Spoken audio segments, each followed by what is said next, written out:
Hi, I'm Ryan Nickel, CTO at DSA Ocean, and today I want to take you through using the fish farm generator beta utility to set up a fish farm analysis with ProteusDS.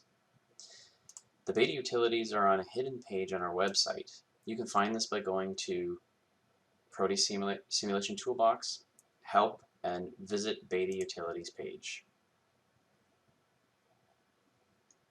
Once it's done loading, you'll see there's a few items here: the ProteusDS parts library, cable properties wizard, and down here below the fish farm generator. So you can download that, and that's what we're going to use in this tutorial.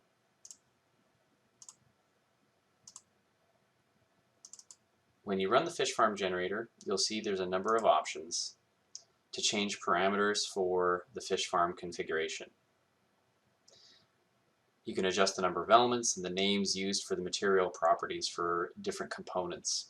This will generate the grid ropes, buoys, nets, bridle lines, and the floating collars for a fish farm. You can change the number of cages in each direction as well. For now, we're just going to use the default settings and create our farm. So you can go to Project and Generate. It'll ask you to save the settings for this file that you made first for the fish farm generator.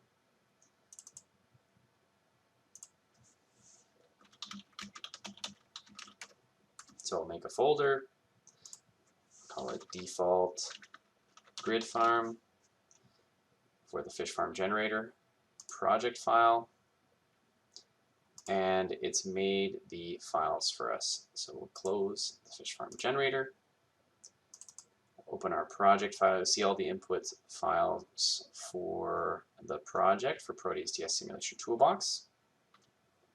And there's the name of the project, ProteusDS Simulation Toolbox Default Grid Farm. So when we open that up, you can see it's created all of the D objects for us. If we look at the results in the visualizer tool, you can see that we have the 2x4 farm configuration ready to go. So many of the connections are made already between the bridle lines, floating collars, and nets.